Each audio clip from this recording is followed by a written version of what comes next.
Perang Iran dengan Israel yang dibantu Amerika Serikat, AS, untuk sementara berhenti melalui gencatan senjata selama 2 pekan. Negosiasi kabarnya akan dilanjutkan antara AS dengan Iran di Pakistan besok. Namun sebelum berlanjut ke meja perundingan, kabar kurang menyejukkan datang dari dalam negeri AS dan Israel. Trump akan dimakzulkan. Survei terbaru yang dipublikasikan Newsweek pada Rabu, 8 April 2026, waktu AS, memperlihatkan sebagian besar rakyat AS setuju Presiden AS dimakzulkan alias diturunkan dari jabatannya. Trump dianggap tokoh yang getol memicu perang Iran serta membuat sejumlah kebijakan kontroversial dan tidak memihak rakyat AS. Dari survei itu terdata 52% pemilih terdaftar mendukung pemakzulan Trump dan 40% yang menentangnya. Sisanya abstain tidak memilih dengan margin kesalahan 3,9%. Jajak pendapat ini diselenggarakan oleh John Boniface, Presiden dan salah satu pendiri Free Speech for People, untuk perusahaan jajak pendapat progresif veteran Celinda Lake. Presiden Trump tidak tinggal diam. Dia menyerang Candace Owens dan Alex Jones, 2 tokoh konservatif yang menyerukan agar dia dicopot dari jabatannya. Mereka memiliki satu kesamaan, IQ rendah, kata Trump.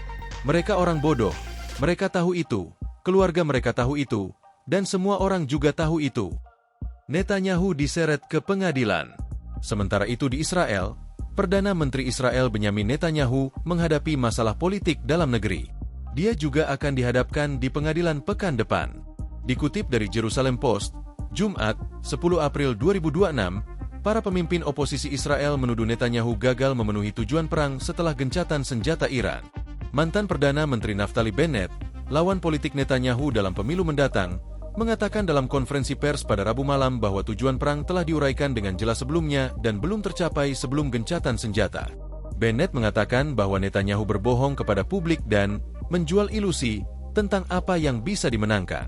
Pemimpin Partai Demokrat, Yair Golan, menambahkan bahwa Netanyahu seharusnya berdiri di hadapan bangsa, mengakui kegagalan strateginya dan mengumumkan pengunduran dirinya segera setelah gencatan senjata dengan Iran. Sementara itu, Al Jazeera memberitakan bahwa sidang kasus korupsi Benyamin Netanyahu akan dilanjutkan pada hari Minggu, 12 April 2026, lusa. Pengadilan setempat mengumumkan hal itu setelah Israel mencabut keadaan darurat di dalam negeri setelah gencatan senjata dengan Iran diberlakukan 2 pekan ke depan. Kasus korupsi Netanyahu sudah lama diusut pengadilan setempat. Dia membantah tuduhan penyuapan dan penipuan yang terjadi kepadanya di tahun 2019 silam. Ada 2 kasus korupsi besar yang dituduhkan kepada Netanyahu, yakni diduga memberikan kebijakan regulasi sekitar 1,8 miliar shekel, 8,3 triliun rupiah, kepada Bezek Telekom Israel. Netanyahu dan istrinya diduga menerima hadiah tidak sah senilai hampir 700.000 shekel, 3,5 miliar rupiah, dari Arnon Milchan, produser Hollywood, dan miliarder Australia James Packer. Sidang ini sebenarnya berulang kali ditunda karena negara itu berperang melawan Hamas dan Iran. Jika terbukti di pengadilan, maka nasib Netanyahu akan berakhir di penjara. Tahun 2014 lalu, pengadilan Israel pernah memenjarakan seorang Perdana Menteri yakni Ehud Olmert. Dia terjerat kasus korupsi menerima puluhan ribu dolar uang suap untuk mempromosikan proyek real estate di Jerusalem. Ehud Olmert terbukti menerima suap saat masih menjabat wali kota Yerusalem sebelum menjadi Perdana Menteri tahun 2006.